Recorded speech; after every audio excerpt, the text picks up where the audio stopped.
मिर्झा यांची महाराष्ट्र प्रदेश काँग्रेस कमिटीच्या उपाध्यक्षपदी नियुक्ती करण्यात आली आहे। आरिस बेग यांनी आर्णी नगर परिषदेचे नगराध्यक्ष पद भूषवले असून 2 वेळा नगरसेवक, यवतमाळ जिल्हा नियोजन समिती सदस्य असा कामाचा प्रदीर्घ अनुभव आहे। पक्ष संघटनेत महाराष्ट्र प्रदेश युवक काँग्रेसचे सरचिटणीस व राजीव गांधी पंचायत राज संघटनेचे राष्ट्रीय समन्वयक असताना तेलंगणा राज्य प्रभारी पदाची जबाबदारी त्यांनी सांभाळली आहे। कर्नाटक, मध्य प्रदेश, उत्तर प्रदेश व तेलंगणा या राज्याच्या निवडणुकीत विधानसभा निरीक्षक म्हणून अखिल भारतीय काँग्रेस कमिटीतर्फे त्यांना पाठविण्यात आले होते। तेलंगणाच्या 2023च्या विधानसभा निवडणुकीत हैदराबाद पक्ष मुख्यालयात वॉर रूम मध्ये त्यांनी काम केले आहे।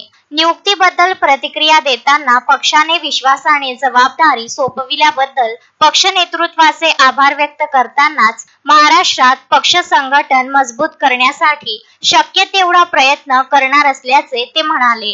आरिस बेग यांनी आपल्या निवडीकरिता सोनिया गांधी, मल्लिकार्जुन खड़गे, राहुल गांधी, प्रदेशाध्यक्ष हर्षवर्धन सपकाळ, प्रदेश प्रभारी रमेश चेन्नीथलाजी, चंद्रपूर आर्णी लोकसभा मतदारसंघाच्या खासदार प्रतिभा धानोरकर, माजी मंत्री शिवाजी मोघे यांच्यासह काँग्रेसचे सर्व नेते, कार्यकर्ते, मित्र व आर्णीकरांचे त्यांनी आभार मानले आहे। त्यांच्या नियुक्तीने स्थानिक काँग्रेस कार्यकर्त्यांमध्ये आनंदाचे व उत्साहाचे वातावरण असून शेकडो काँग्रेस कार्यकर्ते व मित्रमंडळींनी त्यांचे आर्णी येथील शिवनेरी चौकात फटाके, ढोल ताशे वाजवून जल्लोषात स्वागत केले। शरद बेडेकर सह किशोर पवार, विदर्भ न्यूज, आर्णी।